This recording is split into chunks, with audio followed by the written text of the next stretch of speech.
Garpetian, Here. Najarian, Mayor Sinanian.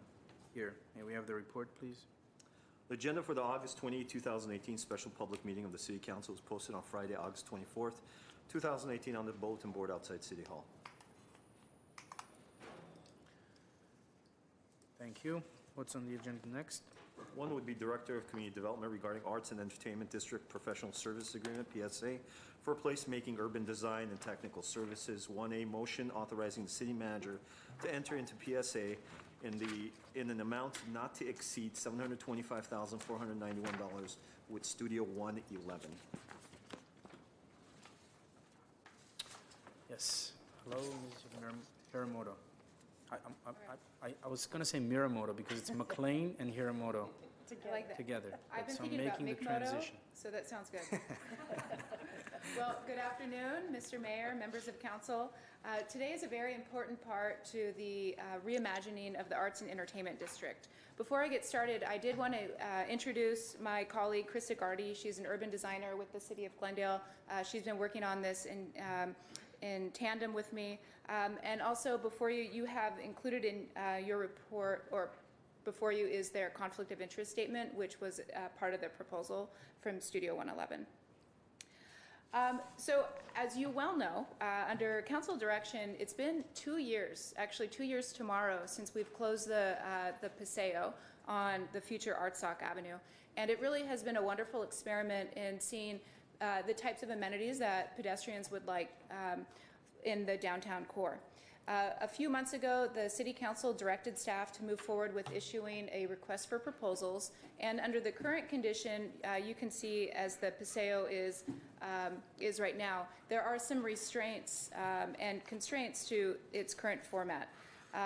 In an effort to really develop a promenade type of experience, Council directed staff to develop an RFP that contemplated extending the sidewalks on either the east side or the west side from Harvard to Wilson on Artsock Avenue.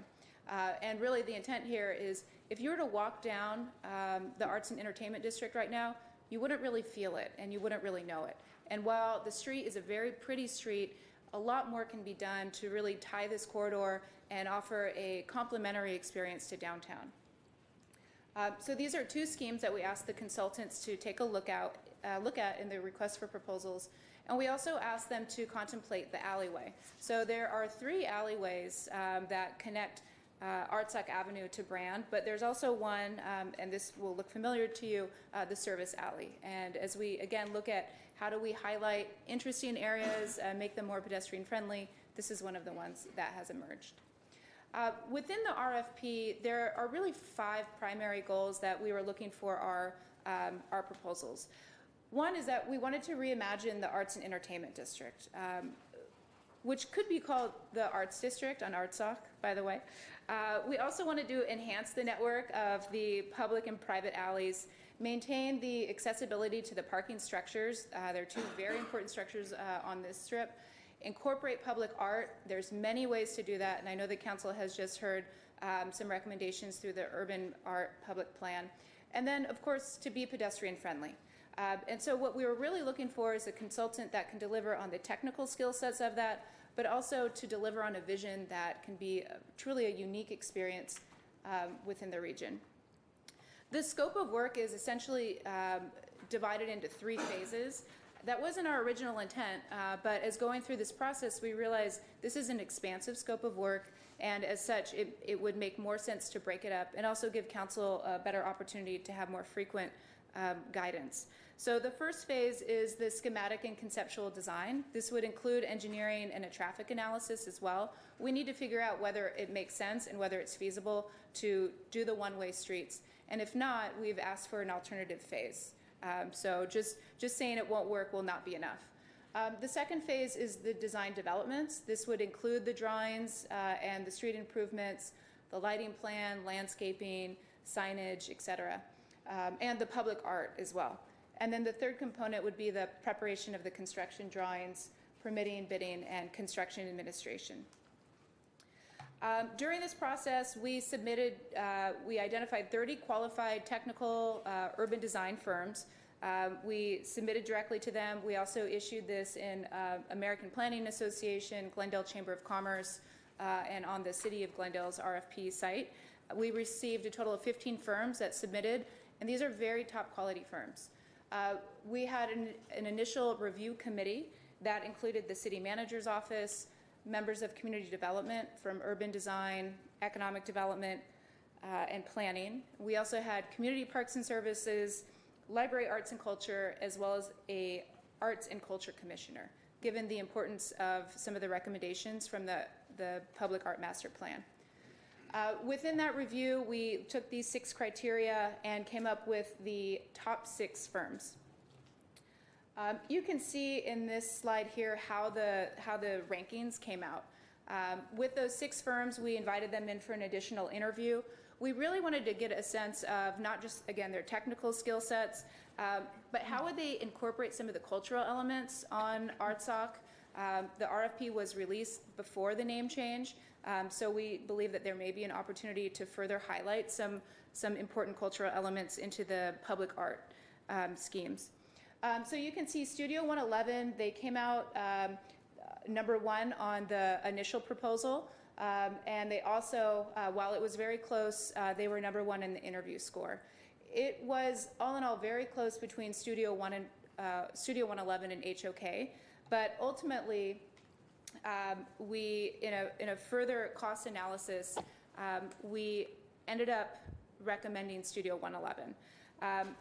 You can see in this slide here, initially, we requested the information from the scope of work, but in reviewing especially the top 3 firms, we noticed it was difficult to compare apples to apples because some of these firms were presenting deliverables, and as a result, that was resulting in higher fees or lower fees. So in the case of Abe, for example, their original proposal was in at $700,000, but after getting some additional information, we realized that their total fee was actually at $1 million. In the case of HOK, their original fee was $558,000, and then it went up to $725,000. And then Studio 111, their initial proposal was $998,000, and then they came in at $725,000. So with that said, the recommendation from staff is to move forward with Studio 111. As you saw, they came ahead in both in the rankings with the proposal and the interviews. And while it was very close, and essentially you have all-star teams, and it's hard to select one player for each. But Studio 111 is recommended for several reasons. One, they have a great team. They have a series of experts as part of their sub-consultant team, and many of those are here today, and you'll be able to hear from Studio 111 after this slide. We've also seen demonstrated experience that they're creative with some of their built projects. They have projects such as the Paramount. They did a $3 million streetscape parklet program in Long Beach where they were trying to re-envision some of the public spaces and how that's used. There was the Block in downtown LA, which is a 1.8 million square foot project for $180 million, and Studio 111 was the lead architect on that. So again, while many of these firms seem to have the technical skill set, Studio 111 seems to have the vision and creativity to deliver on a new arts and entertainment district. They have a familiarity with Glendale. They have a very clear understanding of the vision for the future arts and entertainment district. Their references came out glowing. Some of the things that I think really spoke to us is that in a process like this can be very, there are going to be many opinions, and it can be sometimes difficult to juggle all of the ideas. Studio 111 has a reputation for being able to listen to these different ideas and then to produce a product that the council is happy with. And then finally, a demonstrated ability to be creative in placemaking. So if it's okay with the council, I would like to pause here and be able to turn it over to Studio 111 so you can hear directly from the principal, Mr. Alan Pullman. And I will say that Alan, he was the one that represented the firm during the interviews, and he will be the principal in charge during this project as well. That's something that we're also very sensitive to. We don't want to see and get familiar with somebody in the interviews, and then we find that it might be a different person during this project. So With that said, if Sure. Just 1 minute before you come up, I want to say a couple of words about this this concept, this project that we want to embark on. So this promenade, Maryland Artsakh Promenade, whatever you want to call it, is very, very dear to the hearts of these council members. Every one of them, I think, will claim ownership and claim fatherhood, motherhood to it. I certainly will. And been talking about this since my first campaign. So there's going to be a lot of attention devoted by council to this, and no pressure at all. But with that in mind, please, we want to hear about you and how you can handle this in the best possible way. I'll let you take it from there. Thank you.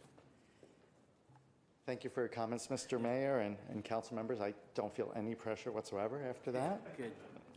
My name is Alan Pullman. I'm the senior principal at Studio 111, and representing our team, and our entire team membership is here today. So if you have any follow-up questions, they're going to be happy to talk with you. And we want to thank you for the opportunity to be here today and to talk about this exciting project, a project that we're really thrilled about as well.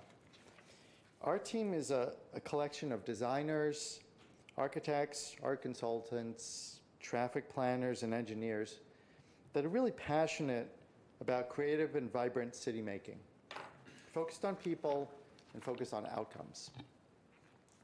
From revitalization plans that we've worked on for business districts, to streetscape improvements, architecture, and placemaking strategies, our team's work has been proven to help create more beautiful, livable, and economically richer communities.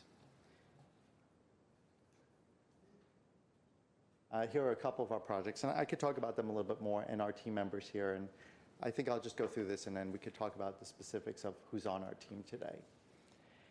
Just a couple of things that Ms. Hiramoto mentioned that I want to just briefly touch about. Familiarity with Glendale. As a team, we all have a working familiarity in Glendale. Stu 11 was the architect of ACE 121, which is the artist housing project within the Arts and Entertainment District. We've also worked on portions of Americana. I should say that several of my staff actually live in Glendale, and they're very, very excited about this project.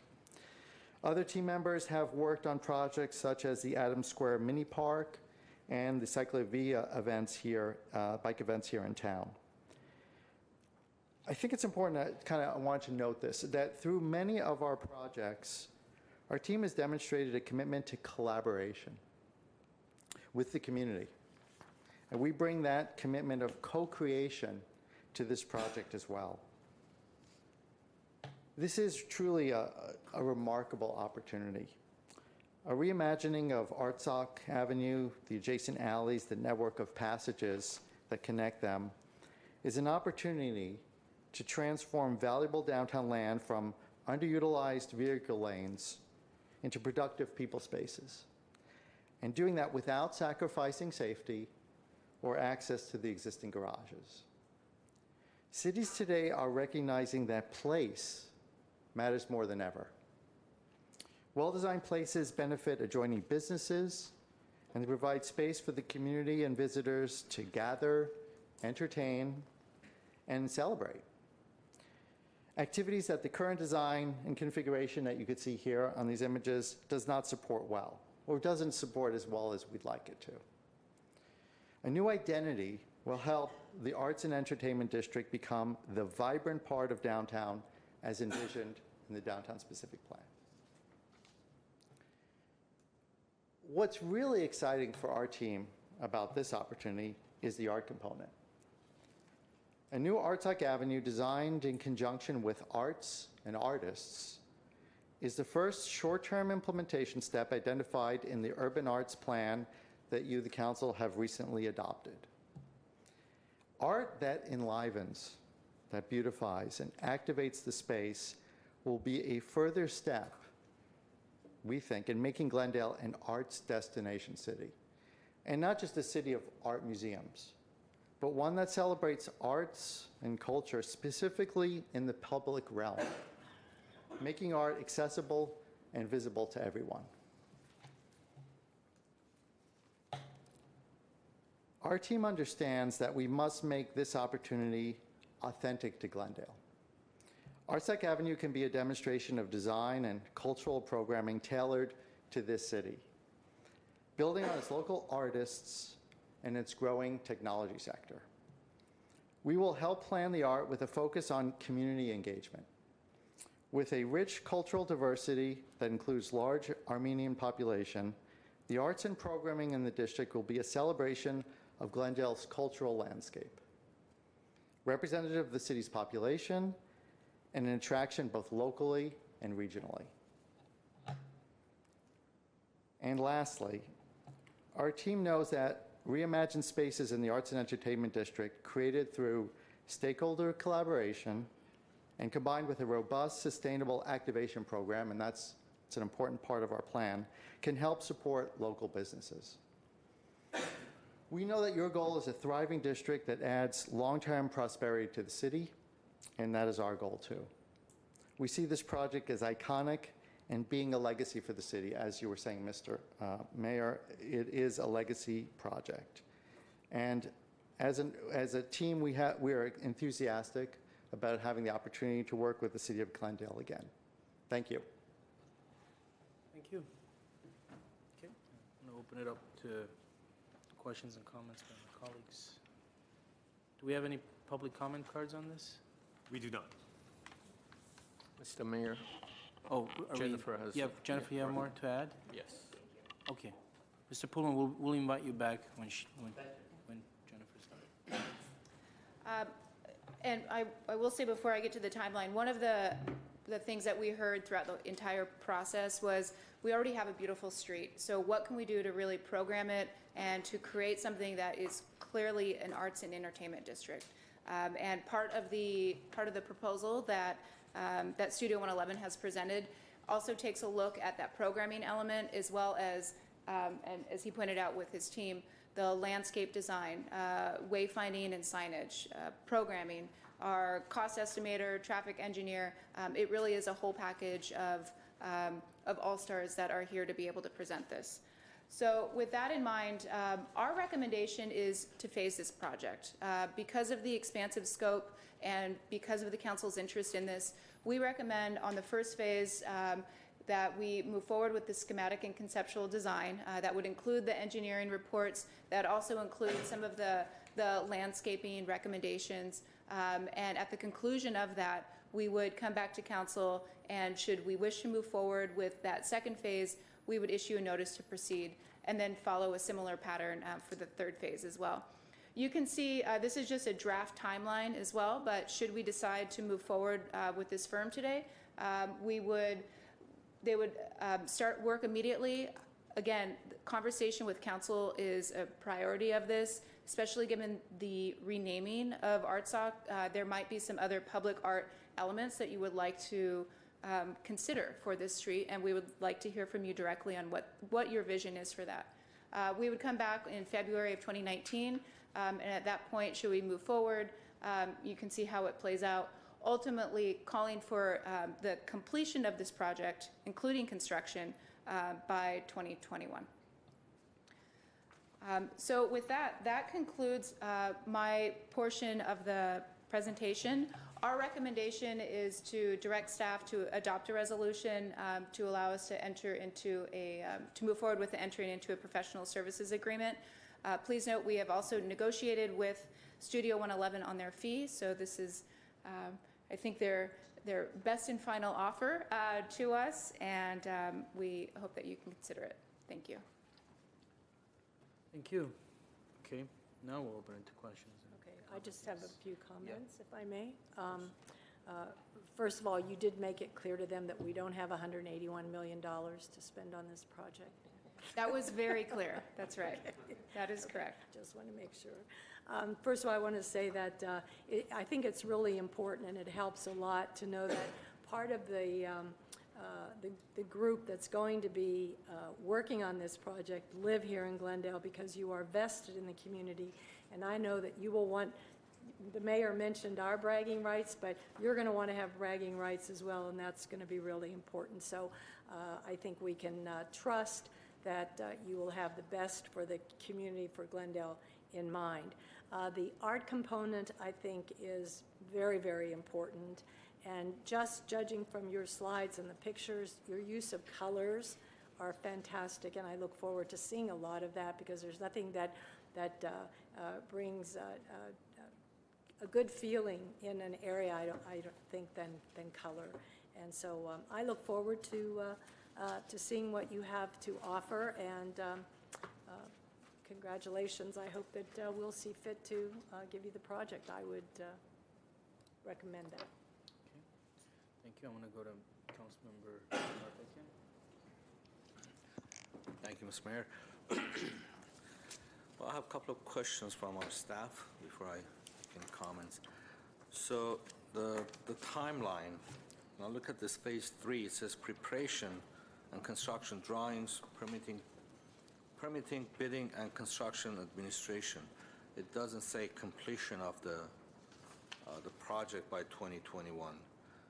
And I hope that that includes the completion of the, because I know they have no control over completion of it, because they're not the ones, they're not the actual contractors who are gonna, this has nothing to do with the construction part of it. They may do management on it, but just want to make sure that this is not gonna drag another 5-6 years to complete this project. No, sir. It's not our intention to have this drag on either. As part of their timeline in their fee proposal, in their proposal, they have recommended that they have allowed for essentially a year at the completion of the construction drawings, and then the hiring of a construction firm for that construction to take place.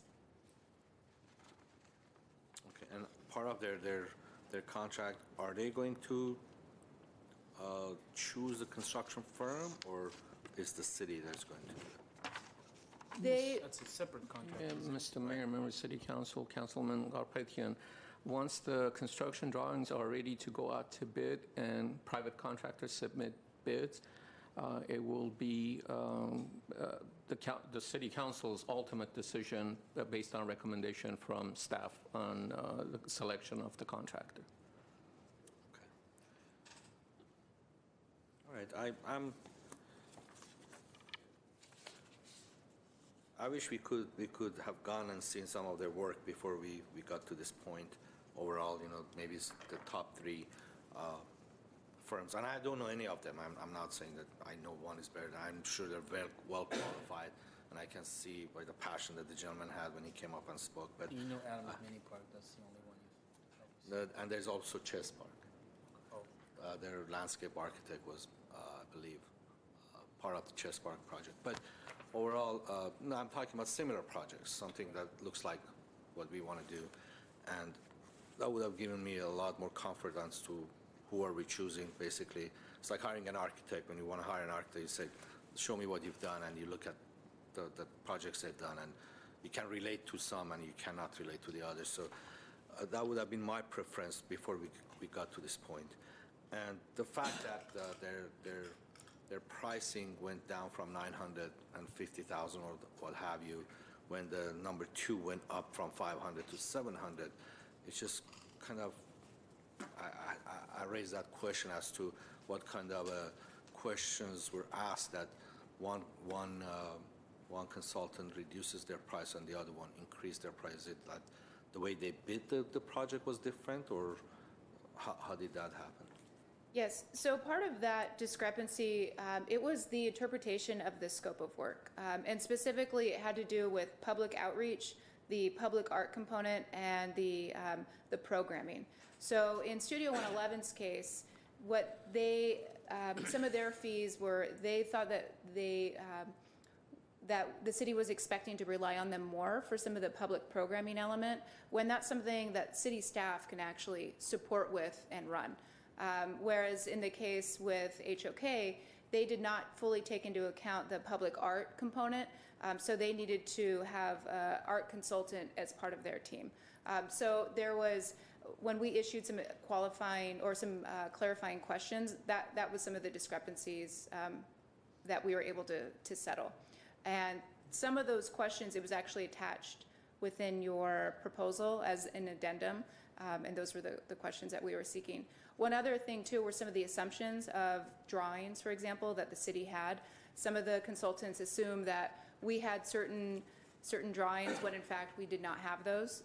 So we needed to make sure that the consultants rectified those assumptions.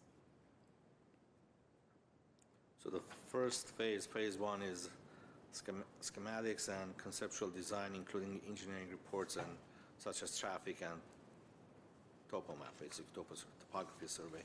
Correct. And if you were to refer to the proposal that Studio 111 provided on page 64 and 65, it is essentially looking at task 1 and 2. So the project startup and information gathering, so that's conversations with council, with the community. We're also lucky to have some of the on-the-ground reporting from the development of the public art master plan.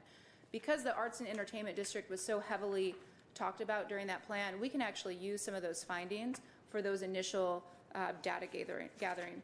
And then on the task 2, the conceptual design and initial recommendations, that will also be included in the first phase.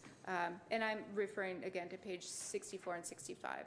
So that would actually include some of the conceptual designs for the hardscape and streetscape enhancements, some of the lighting concepts, the vehicular circulation, and their proposal is also saying that they will present an alternative design as well. So they'll fully vet out those two concepts, but they will also look for an alternative design to see if that's something the council may be interested in as well. And that's the phase one. Correct. That is phase 1. Okay. I'd like to hear what my colleagues have to say. I'm sorry, Mr. Mayor. I just have a question on the graph you're showing. So how we proceed? Do we finish phase 1 and then we tell them to continue to do phase 2? And then when we finish that, we go to the phase 3? How we envision this project to be done? It's all at one piece or in pieces? Yes, it's all in pieces. So at the conclusion of the first phase, we would come back to the city council. We would present the different scenarios. You would provide us with guidance on, yes, move forward with this or that. And then at that point, staff would issue a notice to proceed so we can go on to the second phase. And then we would repeat that same process going into the third phase as well. And Studio 111 agreed to that system, that they are not getting the entire project. They're getting just the phase 1, and we can later bring somebody else. Is that what we're doing? That is what we're doing. In our initial conversation, that is something that Studio 111 agreed to. I'm looking over my shoulder to confirm. Okay. Yes, Studio 111 has agreed to that. I mean, technically, we're agreeing to the entire contract, but with the caveat that upon completion of stage 1, at the beginning of stage 2, or at the beginning of stage 3, we can cancel that contract if we're not happy with the But I results. just want to make sure that they're agreeing to it, because if we are not specify that, so as if this is one project and they're waiting to get the second or third phase. So I want to make sure that at the end of phase 1, we can stop it and we have no obligation to Studio 111. Yes, Mr. Mayor. Mr. Mayor, Member of City Council, Councilman Agajanian, that is the standard contract that will be written and executed that spells out the exact same process at any stage during the phases. If we are not satisfied, the council is not satisfied with the product, we don't have to move on to the ensuing phase. So do we have a copy of the draft contract? We have a standard contract. They have seen it when they submitted the proposal. So. Mr. Mayor, members of the City Council, we use a standard professional services agreement, and the way that it's set up is it would have, just as Jennifer was indicating, a request for us to review the completion of a particular phase, and then there would be a requirement on our part to issue a notice to proceed. So each phase would have to be to the City Council's satisfaction, and that would be expressly included within the contract. See, this was my concern, because sometimes the project in engineering projects or construction, they divide it into different phases, but doesn't mean that the contractor is not going to get to phase 2 or 3. So I want to be clear here. So thank you. So, in case you're thinking these people haven't even approved the contract, they're already thinking about the cancellation. It's not that. It's that it's a reflection of how important this project is to us, and it is a legacy. It's literally a legacy project. I think anyone who doesn't think of it that way doesn't quite understand the full potential of what we can have there. And as a result of that, and I think as a result of really, Councilmember Garpetian is correct. It'd be nice for us to go out and actually see the work that has been performed. There would be more confidence, or, I think council members would feel more sure. But it's in front of us now, and we haven't done it. So as a result, these questions are being asked, and everyone wants to make sure that there's a civilized way for us to part ways in case it's not working out. Mr. Mayor, if I may suggest, and I'm turning to Jennifer, I don't believe there's an urgency in moving forward with this item today. It'll be nice since the consultant's here, but we can always ask the consultant to make arrangements and bring this item back, or I'm looking at Mr. Garcia. Can we do this like a conditional award? Okay. Either just move forward today and, Right.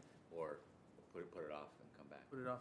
And, I mean, is that something my colleagues want to do? Put it off, and maybe by then we can actually have a hard copy of whatever that contract is, and they can see the wording in it. Mr. Mayor, if I might, again, this is, the timing is entirely up to the council and when you'd like to move it forward. One other alternative you have is to approve the contract, and we move forward with phase 1. When we have a conceptual design, we can then ask the contractor to take us to projects that represent that design, that is like the design you come up with. Right now, we would see some work that they've done. We don't know if it would be exactly the concept that you ultimately come up with and decide. So that's another alternative. Again, the timing is up to you. We can arrange a field trip and go out and see some projects now of things that they've done, and then do it again at the end of that first phase. Alternatives. As it was mentioned, this is a legacy project for this city, and I wouldn't mind personally to wait another month or so to go see some of your projects and give you some feedback as to which one the council members liked and which one just some feedback for you to have in the beginning. When you start your design process, you will have some feedback from the council as to what is it, because I'm a visual person. I want to, if I see something, I'll tell you, oh, I love this thing, but if I don't see it with these small pictures here, pictures are small 4, 5, 6, 7 pictures on one half a page, it doesn't help me to help you, so help me help you, right? So I wouldn't mind waiting another, I know we have tough scheduling, but Yeah, again, but it's up not to- urgent. Yeah, it's a month not isn't going to change anything. right. It's not going to change anything, and plus this is a big dollar amount. I mean, the first phase is $250,000, $60,000. It's not a small amount, and we just want to make sure that we do the right and responsible thing. That's all. So before anyone moves one way or another, I want to ask a question of maybe Mr. Pullman. No one on this council has the time or the energy to sort of micromanage this, but I wouldn't be shocked if throughout the process, there's engagement. Like I said in the beginning, there's some engagement, and council shows interest in finding out what's going on, or maybe some offering input. Is that something that you're open to? Because, and the reason I say that is because on another governmental body that, for example, Mr. Carpet and I sit on, we went through an art contract. Oh, we also, the three of us sit on a regional body, and we went through an art contract where the product presented by the artist was unacceptable not only to the three of us, but to virtually all 9 board members, and all attempts to converse or to speak with the artist and reason with the artist were not fruitful. As a result, nothing came of that contract. And that's not an outcome that anyone wants. So I'm just asking you, is there going to be a possibility for this council to offer, make suggestions and have some input in the process? Yes. Okay, that's the short answer, is yes. Yes, I think this is a big, important project. It's a public project. It's a project that the city council is going to point to, and I think what I was trying to express earlier and through our proposal was that we see this as one that's going to have to be highly collaborative, and that includes collaboration with stakeholders, and there's multiple stakeholders, but with you as well as the final arbiters of the plan. So we definitely have included that as part of the process. Very well, thank you. So if my colleagues do not mind, I mean, I think we need to take one extra step and go see some of the projects they've done and start the feedback from the beginning and come back within a month or so. So give us an opportunity to Right. maybe let's look at some of the sites and so let's say the meeting of October the 2nd. Yep, can we bring this back? Like, that's Yeah, meanwhile, sufficient time. Sufficient there's time. enough time for us to go do So some your motion, if you some want. field trips. I'll make that motion. Second. So bring this item back on October 2nd. Okay, can we have the roll call, please? Councilmember Agajanian, Yes. Devine, Yes. Garpetian, Yes. Najarian, Mayor Sinanian. Yes, thank you, and we'll see you on October 2nd, or maybe we'll see you before then. Definitely before. We'll see you before then. Thank you. Okay, and what's next on the agenda? Next would be adjournment. Do I So hear a moved. motion? Second. We're adjourned at 3:49 PM.